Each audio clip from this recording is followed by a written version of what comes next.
ម៉ែប្រាំថាអើត្រូវទៅឆ្ងាយនឹងសុំលេងសាយកាងកាយលេងបានជួមជុំមកញ៉ាំបាយនឹកកូនផងពេលអើទៅឆ្ងាយតាមហងក្រោយផ្ទាំងធំហើយអើខ្ញុំនឹងម៉ែនៅចាំផ្លូវច្រើនខែហើយមិនតន់ឃើញអើឬអើភ្លេងកូនត្រីបើ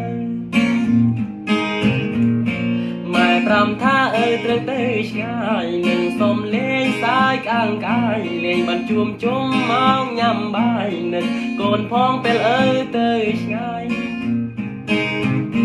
តាមហងក្រោយផ្ទាំងធំហើយអើខ្ញុំនឹងម៉ែនៅចាំផ្លូវច្រើនខែហើយមិនតន់ឃើញអើឬអើភ្លេងកូនស្រីបើម៉ែប្រាំថាអើត្រូវទៅឆ្ងាយនឹងសុំលេងសាយកាងកាយលេងបានជួមជុំមកញ៉ាំបាយនឹកកូនផងពេលអើទៅឆ្ងាយ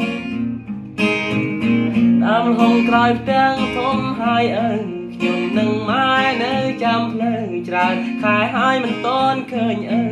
ឬអើភ្លេងកូនស្រីបើម៉ែប្រាំថាអើត្រូវទៅឆ្ងាយនឹងសុំលេងសាយកាងកាយលេងបានជួមជុំមកញ៉ាំបាយនឹកកូនផងពេលអើទៅឆ្ងាយតាមហងក្រោយផ្ទាំងធំហើយអើខ្ញុំនឹងម៉ែនៅចាំផ្លូវច្រើនខែហើយមិនតន់ឃើញអើ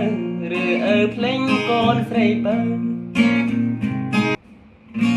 ម៉ែប្រាំថាអើត្រូវទៅឆ្ងាយនឹងសុំលេងសាយកាងកាយលេងបានជួមជុំមកញ៉ាំបាយនឹកកូនផងពេលអើទៅឆ្ងាយ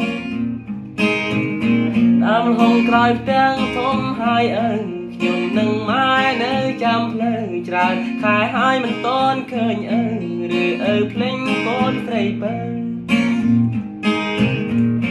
ម៉ែប្រាំថាអើត្រូវទៅឆ្ងាយនឹងសុំលេងសាយកាងកាយលេងបានជួមជុំមកញ៉ាំបាយនឹកកូនផងពេលអើទៅឆ្ងាយ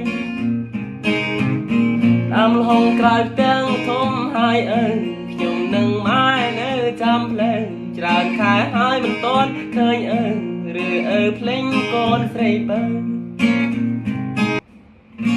ម៉ែប្រាំថាអើត្រូវទៅឆ្ងាយនឹងសុំលេងសាយកាងកាយលេងបានជួមជុំមកញ៉ាំបាយនឹកកូនផងពេលអើទៅឆ្ងាយតាមហងក្រោយផ្ទាំងធំហើយអើខ្ញុំនឹងម៉ែនៅចាំផ្លូវច្រើនខែហើយមិនតន់ឃើញអើឬអើភ្លេងកូនស្រីបើ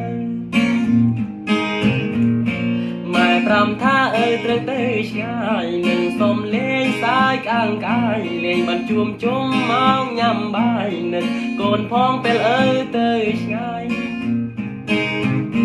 តាមហងក្រោយផ្ទាំងធំហើយអើខ្ញុំនឹងម៉ែនៅចាំផ្លូវច្រើនខែហើយមិនតន់ឃើញអើឬអើភ្លេងកូនស្រីបើ